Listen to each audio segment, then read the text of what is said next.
24 की लड़ाई के 6 चरण पूरे हो चुके हैं। अब 7वां और आखिरी वोट युद्ध बाकी है, लेकिन उससे पहले बयानों की ऐसी बयार है जिसने सियासी पारा और बढ़ा दिया है। आरक्षण पर छिड़े घमासान के बीच बिहार की रैली में पीएम मोदी ने विपक्ष पर तगड़ा प्रहार किया। वहां जाके मुजरा करना है तो भी करें। मैं एससी, एसटी, ओबीसी आरक्षण के साथ डट करके खड़ा हूं। प्रधानमंत्री मोदी के बयान पर सियासी घमासान तेज हो गया। कांग्रेस अध्यक्ष खड़गे ने पलटवार करते हुए कहा कि पीएम को पद की गरिमा रखनी चाहिए। मैं नहीं समझता एक देश के प्रधानमंत्री एक स्टेट्समैन लाइक उनकी बात होना चाहिए। ऐसे शब्द उन्होंने इस्तेमाल किए विपक्ष के नेताओं के लिए जो इस देश के इतिहास में किसी प्रधानमंत्री ने नहीं इस्तेमाल किए होंगे। उधर राहुल गांधी ने सोशल मीडिया पर पोस्ट किया। राहुल ने लिखा, प्रधानमंत्री की भाषा की गरिमा और भाजपा की सीटें दोनों ही लगातार गिरती चली जा रही हैं। उधर तेजस्वी यादव भी पीएम के बयान पर सामने आए और कहा कि पीएम मोदी ऐसी भाषा बोल रही हैं जो उनके समर्थकों को भी पसंद नहीं आ रही है। प्रधानमंत्री का दिन प्रतिदिन जैसे चुनाव आगे बढ़ रहा है वैसे भाषा में भारी गिरावट आ रही है। आरक्षण की आग मुजरा पॉलिटिक्स में तब्दील हो चुकी है। 7वें चरण की वोटिंग से पहले जुबानी जंग ने चुनावी तपिश को इतना बढ़ा दिया है कि अब बस इंतजार 4 जून तक का है, जब पता चल जाएगा कि जनता किसके साथ है। और आईएएस ही बयान के बाद लगातार जो सियासी घमासान मचा हुआ है, इस पर हम चर्चा कर लेते हैं। हमारे साथ तमाम मेहमान जुड़े हुए हैं। विजय शर्मा जी जुड़ गए हैं बीजेपी से, साथ ही अजीज खान प्रवक्ता हैं एसपी के, वो जुड़ेंगे कुछ ही देर में हमारे साथ। कांग्रेस से नीरज मिश्रा जी हमारे साथ जुड़ गए हैं। धीरेन्द्र कुमार जी जुड़े हुए हैं एलजेपीआर से, और राजनीतिक विश्लेषक संगीत रागी जी हमारे साथ जुड़े हुए हैं। हमारी चर्चा को हम आगे बढ़ाएंगे। तमाम सवाल क्योंकि यहाँ पर खड़े हो रहे हैं, तो ऐसे में विजय शर्मा जी, सबसे पहला सवाल मेरा आप ही से है, लेकिन उसके पहले 5 सवाल जो कि इस बहस के होने वाले हैं, वो बड़े सवाल ये हैं कि कैसे चुनाव प्रचार में भाषा की मर्यादा गिरी है, क्योंकि अलग अलग जनसभाओं में अलग अलग बयान लगातार सामने आ रही हैं। क्या पीएम विपक्ष पर कुछ ज्यादा ही अब आक्रामक हो गए हैं? क्या मुजरा शब्द से विपक्ष को बड़ा मुद्दा अब मिल गया है? क्योंकि हर पार्टी के बड़े नेता इस वक्त इस बयान के बाद प्रतिक्रिया दे रहे हैं। 2024 की लड़ाई में क्या असली मुद्दे कहीं ना कहीं पीछे छूट गए हैं? क्या इस चुनाव में मर्यादा के सारे रिकॉर्ड्स टूट जाएंगे? ये 5 वो बड़े सवाल हैं जिनके जवाब ढूंढने की हम कोशिश करेंगे। आज की बहस क्यों जरूरी है, बता दें आपको कि पीएम ने चुनावी भाषण में मुजरा शब्द का इस्तेमाल किया है। आरक्षण को लेकर हमले के लिए मुजरा का प्रयोग किया गया, इस शब्द का प्रयोग किया गया, और विपक्ष के पीएम पर मर्यादा गिराने के आरोप भी अब लग रहे हैं।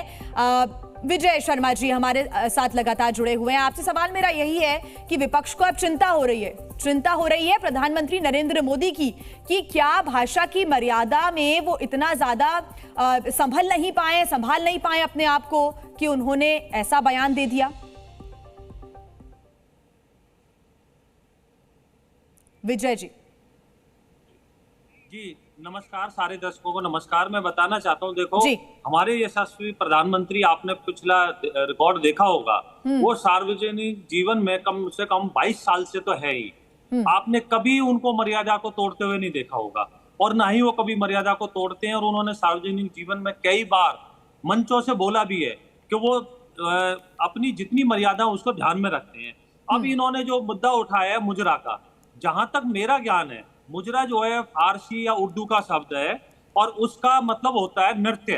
तो उन्होंने एक बोली है कि भी आप जिस तरह से मुस्लिम तुष्टीकरण कर रहे हो, तो अगर आप उनके लिए नृत्य भी करो तो भी कोई फर्क पड़ने वाला नहीं है, क्योंकि हम किसी भी तरह से ओबीसी, एससी, एसटी का आरक्षण नहीं छीनने देंगे। तो ये आप कह रहे हैं कि मुजरा शब्द कहीं से भी कोई विवादित नहीं है, गलत शब्द नहीं है, आप ये कह रहे हैं? मेरे मत अनुसार तो, क्योंकि ये उर्दू का और फारसी का वर्ड है, यहाँ हिंदी का या इंग्लिश का नहीं है, तो यहाँ मुजरा जो शब्द होता है उसका बेसिक जो मतलब होता है वो नृत्य होता है। तो नृत्य उन्होंने कहा भी आप इतने उनके लिए। कांग्रेस से नीरज मिश्रा जी हमारे साथ जुड़े हुए हैं। नीरज जी, क्या गलत कहा प्रधानमंत्री ने? क्योंकि बीजेपी की तरफ से प्रतिक्रिया तो यही आ रही है कि मुजरा शब्द में गलत क्या है, उर्दू का शब्द है मुजरा शब्द, नृत्य मतलब मुजरा। जिया जी देखिए, हम लोग बहुत तीखी बहस करते हैं, लेकिन आज का मुद्दा ऐसा है जिसपे कोई कैसे प्रधानमंत्री जी को डिफेंड कर पाएगा। मैं तो ये सवाल आपसे पूछता, लेकिन विजय जी ने ऐसी बचकानी बात कर दी मुझे ये बता दीजिए विजय जी, आप अपने परिवार में जो आपके छोटे बच्चे होंगे, पोते पोतियां होंगी, उनके सामने कोई इस तरीके के शब्दों का प्रयोग करे और भाषा का प्रयोग करे तो क्या उस व्यक्ति की संगति में आप अपने बच्चों को छोड़ देंगे? आप सिर्फ इतनी सी बात का जवाब दे दीजिए, क्योंकि मैं इस पे कोई ऐसी टिप्पणी कर दूं, क्योंकि 7 दिन के बाद ये प्रधानमंत्री जी जा रहे हैं और मैं कोई ऐसी हल्की बात कर दूं जैसी वो करते हैं, उसका कोई फायदा नहीं। मुझे तो इस पैनल पर कोई भी ऐसा व्यक्ति जो प्रधानमंत्री जी की टिप्पणी का पक्ष में खड़ा हो, वो सिर्फ ये जवाब दे दे कि अगर उनके घर में आकर कोई व्यक्ति इस तरीके की बात करेगा तो क्या उस व्यक्ति को आप अपने बच्चों के साथ छोड़ेंगे? क्योंकि जिया जी बात ऐसी है कि ये कोई आम बोलचाल का शब्द नहीं है। 10 सेकंड जिया जी, ये कोई आम बोलचाल का शब्द नहीं है। आप ये कॉमन भाषा में सुनते नहीं है। विजय शर्मा जी, जल्दी से आपका एक मैं रिएक्शन ले लेती हूँ, फिर मैं रुख करूंगी धीरेन्द्र कुमार जी का। मैं नीरज जी से ये पूछना चाहता हूँ, कम समय है, मुझसे मत पूछिए, हो सकता है मेरा ज्ञान कम हो। नीरज जी मुझे ज्ञान दे दीजिए। नहीं, आप जवाब दीजिए। नीरज जी, मेरे पास समय कम है। विजय जी जल्दी से एक आपका रिएक्शन। हो सकता है मुझे ज्ञान कम हो, तो मुझे उर्दू या फारसी में नृत्य का मतलब समझा दीजिए। नृत्य को फारसी या उर्दू में क्या बोलते हैं? विजय जी, बस मुझे बता दीजिए की बधाई। आप अपने घर के बच्चों को मुजरे वाले शब्दों के साथ बड़ा कीजिए, उनकी कैसी परवरिश होगी उसके लिए मैं आपको सिर्फ और सिर्फ अपनी तरफ से साधुवाद दे सकता हूँ। इससे ज्यादा मैं कोई टिप्पणी नहीं करूंगा। आप अपने घर में मुजरा कराइए, मुजरे समाजवादी पार्टी से हमारे साथ अजीज खान भी जुड़े हुए हैं। अजीज खान जी, स्वागत है आपका जी न्यूज पर। और अब आप देख रहे हैं कि आरक्षण पर यहाँ पर बयानबाजी हो रही है लगातार, लेकिन अब ये मुजरा तक पहुंच गई है। इस बयान को लेकर आप क्या कहते हैं जो प्रधानमंत्री ने दिया है? देखिए जिया जी, ये कल मैंने स्टेटमेंट सुना माननीय मोदी जी का जी।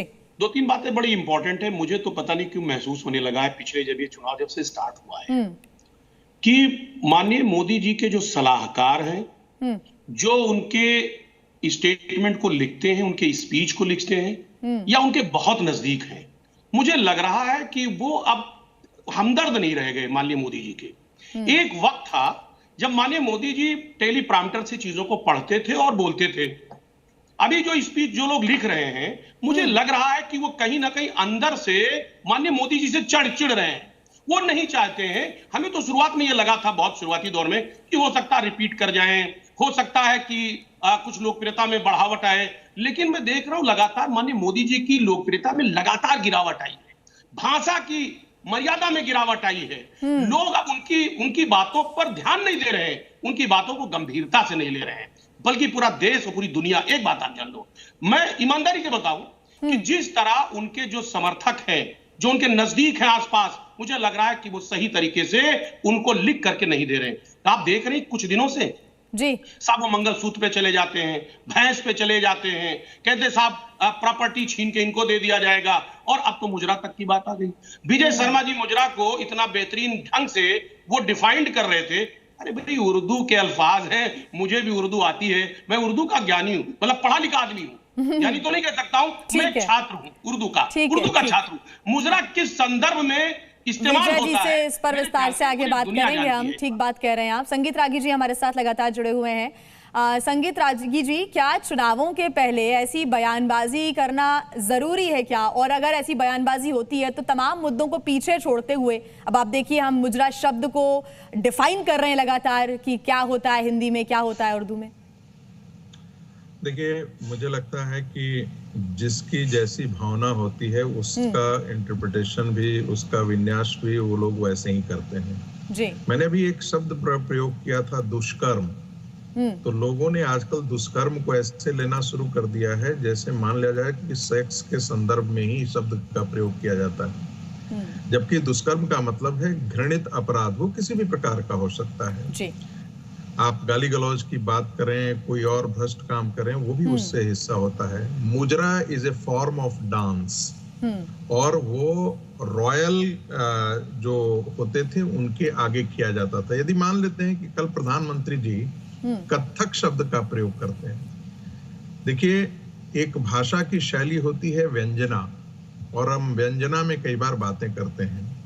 आपने उसे गलत तरीके से सिर्फ ये आज की बात नहीं है, ये डांस फॉर्म बहुत पहले से था, लेकिन मुगल के समय जो है वो राज दरबार में भी हुआ करता था। बिल्कुल।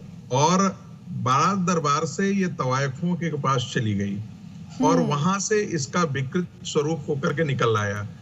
जब हम कहते हैं कि आप मुजरा करते हैं तो इसका मतलब है कि मुसलमानों के आगे जाकर के जिस प्रकार से कांग्रेस पार्टी उनके आगे उनके लिए नाच कर रही है, उनको रिझाने का काम कर रही है। एक मुजरा का ये भी शब्द होता है पेइंग रिस्पेक्ट। मुजरा शब्द जो है वो मराठी में भी प्रयोग किया जाता है, ऐसा नहीं है, मराठी का उसका मीनिंग और लेकिन अब देखिए इस मुजरा शब्द को मुद्दा भी बना लिया गया है। और संगीत रागी जी, आप देख रहे हैं कि अलग अलग प्रतिक्रियाएं सामने आ रही हैं। हमारे साथ धीरेन्द्र कुमार जी भी जुड़ गए हैं एलजेपीआर से। धीरेन्द्र कुमार जी, आपका क्या टेक है? प्रधानमंत्री नरेंद्र मोदी ने जनसभा के दौरान मुजरा शब्द का इस्तेमाल किया और उसके बाद से लगातार चाहे मल्लिकार्जुन खड़गे हो, राहुल गांधी हो, प्रियंका गांधी हो, दिग्गज नेता बयान दे रहे हैं। देखिए, जिस तरह से इन लोगों के पास कोई मुद्दा नहीं बचा है, अब इसी को मैं दूसरे रूप में बोलता हूँ कि नाच न जाने आंगन टेढ़ा, हिंदी में मैंने बोल दिया। यही बात इनके लिए उपयुक्त है कि बातें तो समझ में आती नहीं है तो एक शब्द को पकड़ के बैठ गए। जैसे भी संगीत भाई बता रहे थे तो उन्होंने सही कहा है कि किसी वर्ग विशेष को आप अगर खुश करने के लिए किए हैं तो उन्होंने उर्दू शब्द का प्रयोग कर दिया। और ये पारसी उर्दू से मिलके बना हुआ शब्द है जो कि मुगलों के समय में नृत्य हुआ करता था। उस पर मुझे जाना नहीं है। ये लोग हमें नैतिकता की पाठ पढ़ा रहे हैं। राहुल गांधी जी और कांग्रेस के लोगों की नैतिकता कहाँ चली गई थी जब पूरी जाति को उन्होंने चोर कह दिया था, एक पूरी जाति को, कि सारे वो चोर होते हैं। उस समय तो यहाँ के बहुसंख्यक लोगों को कितनी दुख होगी, वो मर्यादा के खिलाफ थी। पीएम को कहा कि आपके लिए कब्र खुदेगी। ये कौन सी नैतिकता की पार्टी वो पढ़ा रहे थे? या अजीज खान जी के पास मैं चलती हूँ, वो समझाना भी चाहते हैं और उन्होंने कहा कि वो उर्दू के ज्ञानी भी हैं। अजीज खान जी, चोर और वोट जिहाद जैसे शब्दों का भी इस्तेमाल हुआ है, इसको लेकर भी अगर आप इन शब्दों को डिफाइन कर सकें तो। और अब मुजरा का भी इस्तेमाल हुआ। जिया जी, आप देख रहे हैं कि मुजरा को किस तरह ये लोग जस्टिफाई करने पे लग गए। अरे गलत को गलत जब कहने की हिम्मत नहीं है और सही को सही कहने की हिम्मत नहीं है, यकीन मानिए देश की विडंबना देखिए कि तीन लोग लगातार मुजरा को जस्टिफाई कर रहे हैं कि मुजरा का मतलब क्या होता है। अरे मुजरा का मतलब, मुझे लगता है फैक्ट बता रहे हैं, जस्टिफाई करना अलग होता है, फैक्ट बताना अलग होता है। डॉक्टर अजीज खान जी, उसको जस्टिफाई करने की आवश्यकता नहीं है। सुनिए ना, जस्टिफाई करने की आवश्यकता नहीं है। खुश करने के लिए किया गया मुजरा किस संदर्भ में और किस जगह, अरे मैं चिल्लाइए नहीं, अल्लाह ने इनको रोकिए, धीरेन्द्र जी को रोकिए। यू नो, नो, ये तरीका नहीं है। हम देखिए, आप दूसरे प्रवक्ताओं के साथ ये सब करिए, हमारे साथ मत करिए। आप बोलिए अजीज खान जी, हमारे पास वैसे ही वक्त है, आप बोलिए, आपकी बात सुन, आपका नंबर आए, बात करिए। कहिए। देखिए, जस्टिफाई करने से कुछ नहीं होता है। देश की जनता इसका निर्णय, इसका फैसला करेगी और कर रही है। और आज बौखलाहट में, आज कहीं ना कहीं मन में पीड़ा है और इसी वजह से इस तरीके की शब्दावली का इस्तेमाल हो रहा है। जब इंसान इरिटेट होता है, घबराहट में होता है, घबराहट में बोल रहे हैं क्या नीरज मिश्रा जी? नीरज मिश्रा जी भी कुछ कहना चाहते हैं बहुत देर से, बोलिए नीरज जी। ठीक है अजीज खान जी, आपकी बात सुनी। मेरे पास समय की कमी है, सबको मैं बराबर वक्त देना चाहती हूँ। नीरज जी।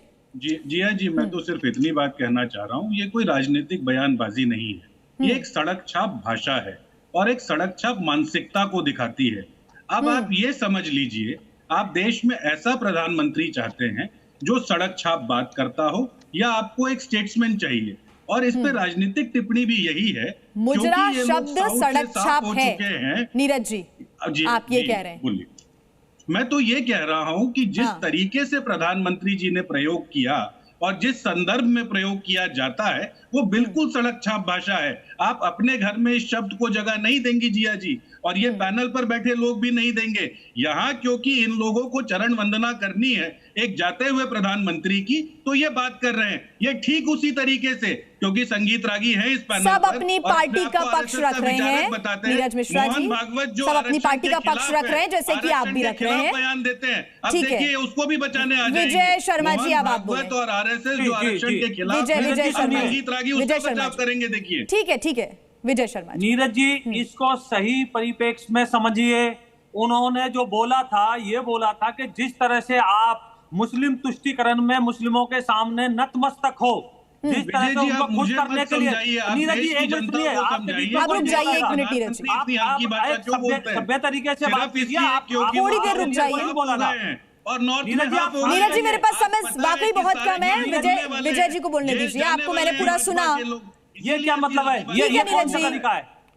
बोलिए। देखिए अब आप देखिए जिस तरह से जामिया में इन्होंने 2011 में 50% आरक्षण ओबीसीओं का छीना, SC ST का छीना, जिस तरह से कर्नाटका में, आंध्र प्रदेश में, तो उस परिप्रेक्ष्य में जैसे हमारे मुगल काल में वह अपना नृत्य करने वाली जो महिलाएं नवाबों को खुश करती थी कि ताकि वो खुश रहे, तो ऐसे ही उन्होंने बोला है कि आप जाके मुजरा कीजिए, खुश कीजिए मुस्लिमों का तुष्टीकरण की राजनीति करने के लिए। तो इस परिप्रेक्ष्य को आपने पिक एंड चूज करके एक वर्ड ले लिया, तो ये गलत तरीके से आपने लिया। मैं आखिरी रिएक्शन लूंगी। धीरेन्द्र कुमार जी LJPR से हमारे साथ जुड़े हुए हैं। धीरेन्द्र कुमार जी, कांग्रेस के नेताओं को तो अपने बोलने के ऊपर में कोर्ट में माफी मांगनी पड़ी है। ये बात भूल जाते हैं ये लोग कि भाषाई मर्यादा को भूलने के चलते, चाहे आपके नेता हो या कांग्रेस के नेता हो, वो माफी जो लोग मांग चुके हैं वो मुझे शब्द का ज्ञान दे रहे हैं।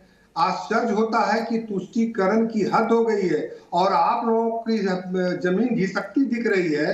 कहीं एक वर्ग को खुश करने के लिए ही आपस में आप लोग लड़ रहे हैं। एनडीए के साथ लड़ाई आप लोगों की हो कहाँ रही है? आप तो तुष्टीकरण के लिए कि एक मुस्लिम वोट को ही अपने पक्ष में करने के लिए इस तरह का काम कर रहे हैं। शायद यही संदर्भ है जिसको आपको समझ में नहीं आ रहा है और आप एक शब्द को पकड़ के राजनीति करना चाहते हैं। अरे देश के नब्ज को पकड़िए, देश के लोगों ठीक है। इस पर और क्या प्रतिक्रियाएं आती हैं और ये मुजरा जो मुद्दा बन गया है इस पर और क्या बयानबाजी होती है, इस पर हमारी नजर रहेगी। बहुत शुक्रिया आप सभी मेहमानों का हमारे साथ जुड़ने के लिए, बातचीत के लिए। तो लोकसभा चुनावों के बीच लगातार जो सियासी बयानबाजी है वो जारी है। अब सिर्फ 7वां और अंतिम चरण बचा हुआ है। 1 जून को मतदान होना है, 4 को नतीजे आने हैं, लेकिन सियासी सरगर्मियां तब तक जारी रहेंगी। Zee News।